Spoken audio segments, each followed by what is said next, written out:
Hi, I'm Andy Ramirez. Welcome to the Andy Ramirez Report, VLog19. In this most special of reports, I'm going to give you the actual speech I intended to give in Washington, D.C. during the D.C. March for Jobs, which was edited due to time. Good morning, my fellow Americans. I'm Andy Ramirez, President and founder of the Law Enforcement Officers Advocates Council and founder of Conservative Hispanics of America, a third-generation American of Mexican ancestry, and humbled to be here with you today. I want to thank Leah Durant and the Black American Leadership Alliance for their hard work in putting together this grand event, the DC March for Jobs. I also want to thank all of you for making this trip to our nation's capital from all across the United States of America. So once again, good morning and welcome to Washington, D.C. I am here as a leader who has represented law enforcement sources unable to speak for themselves due to their work defending our country, and have testified as an expert witness on DHS and DOJ before Congress. I started investigating border security in 2004 and can speak to what an absolute sham the recently passed Gang of Eight's S-744 bill is. In fact, the Senate bill was so bad, the most appropriate name for it would have been the U.S. Immigration Capitulation Act of 2013, aka Shamnesty. Though given the Reed-Schumer-Hoeven-Corker Border Surge Amendment, we can also call it Scamnesty, for it's just that, a complete and utter worthless fraud and scam against the American people. Far too many politicians and media outlets are hard at work seeking to secure our fellow Americans to accept the left's propaganda that America benefits from illegal immigration, and that all Hispanics support amnesty and social programs. This is outrageous, for we do not. At the same time, they're using the same tired old, decades-old arguments that no longer hold value in a post-9/11 world, while desperately trying to augment this with so-called vote numbers that are even sillier than a classic Mel Brooks satire.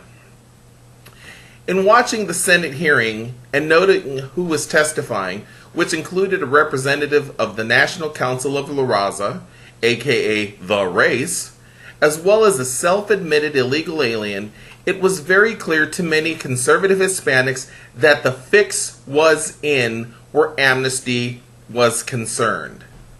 By the way, if that illegal alien was living in the shadows, how could she testify before the Senate? Answer is, they don't. It's just more propaganda. Consider the statement, it's not the dreamer's fault.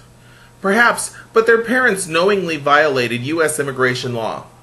Pregnant women are sent to have their babies in the United States of America for the birth certificates and public benefits that are offered to their anchor babies. Sources have provided such facts, and so-called free clinics and public hospitals have instructed illegal aliens where to go for benefits for their newborns. This happens with great regularity.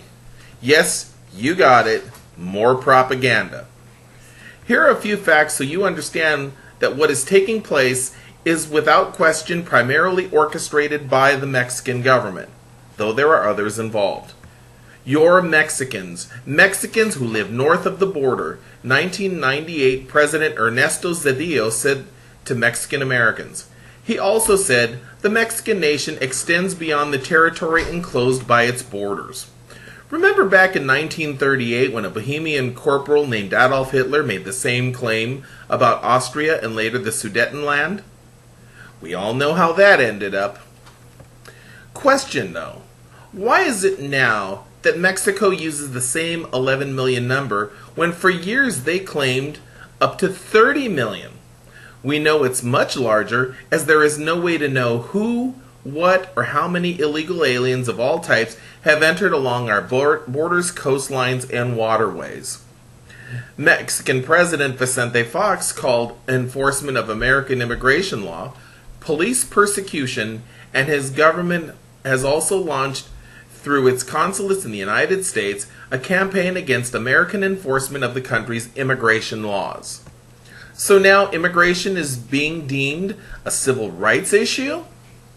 Are you kidding me? Since when? The opinion written by the late Chief Justice William Rehnquist of the Supreme Court in United States versus Verdugo Urquidez, 1990, made it clear this is not a civil rights issue. Friends, we remember what civil rights was about, and I don't recall it being about illegal immigration.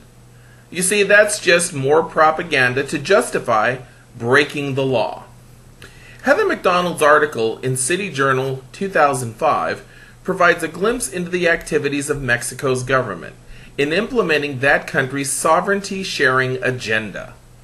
Deputy Consul Mario Velasquez Suarez told her, "Immigration is an internal question, and we have to respect that regardless of whether it pleases us or not."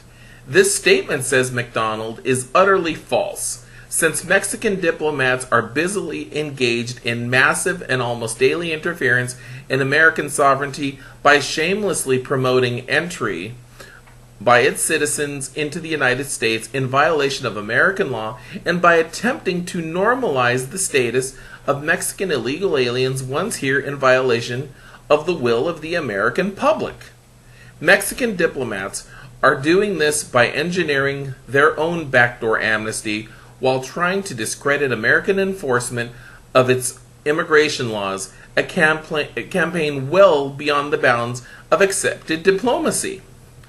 Adolfo Aguilar Zinser, former Fox government national security advisor, a cabinet-level post, and later Mexican ambassador to the United Nations, repeated this hope in two articles he wrote in El Siglo de Torreon, May 5th of 2005, and August 24th, also of 2005.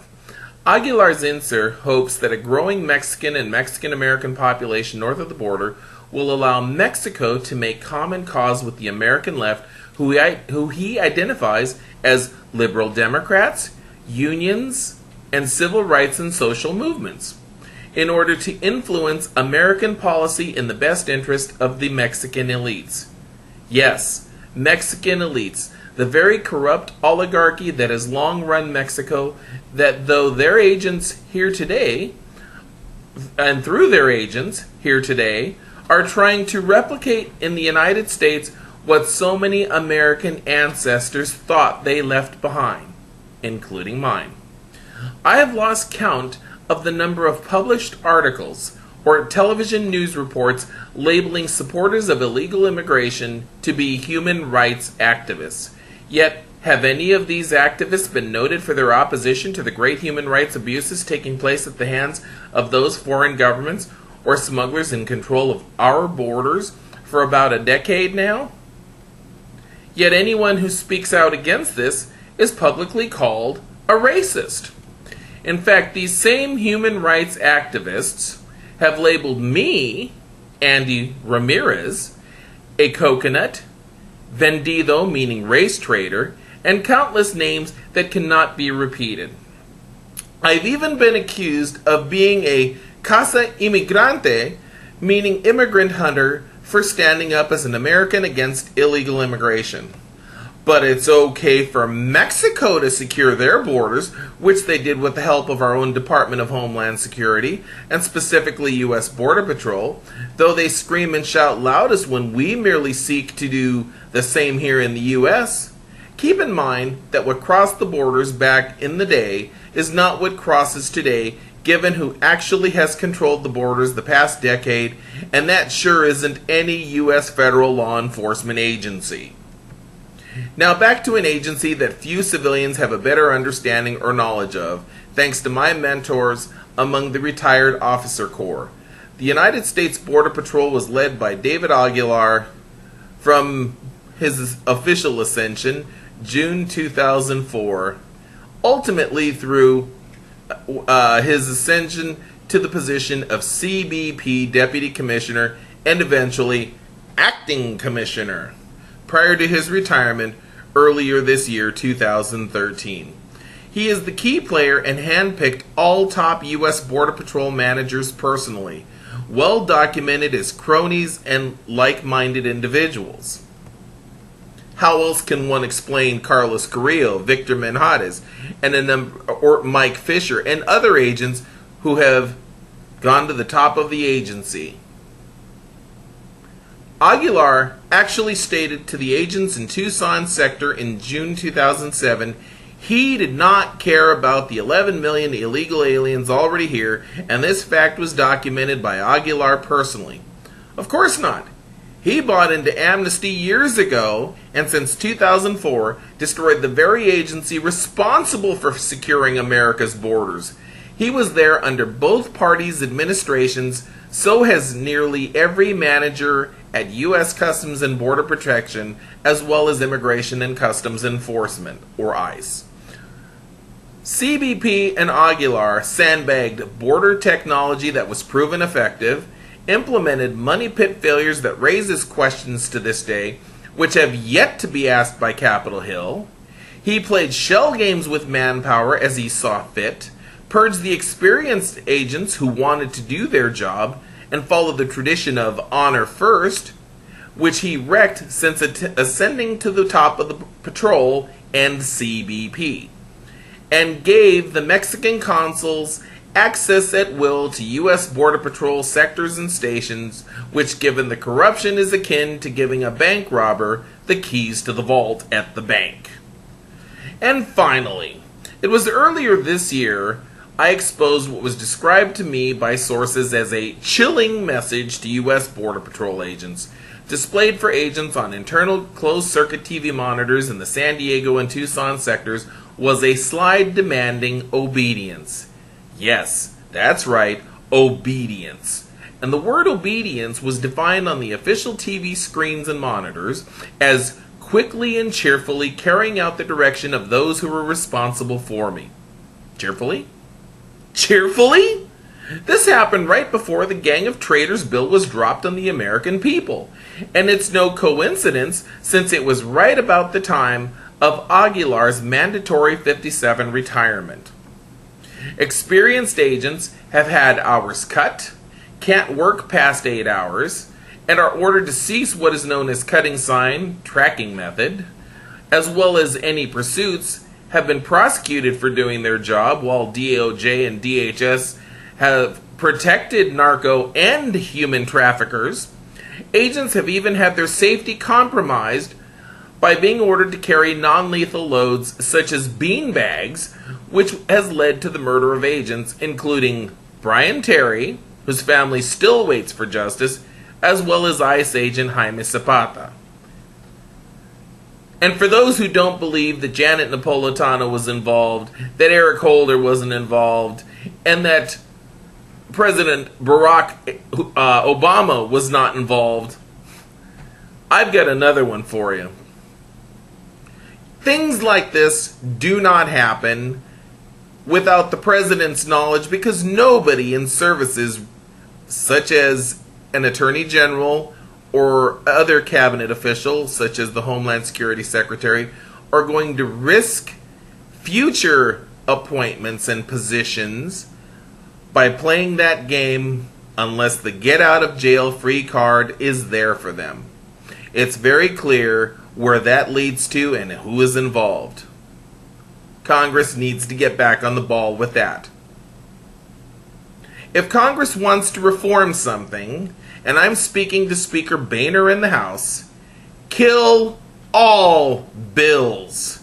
We want investigations and open congressional hearings under oath that lead to the dismantling of the Department of Homeland Security, a department who has failed to do its job by playing political games, that has a documented history of hiring substandard agents with questionable backgrounds since 2004, especially after the 2006 Sensenbrenner-Hunter bill was signed into law, that has long lied without thought and obstructed the very laws passed by the United States Congress.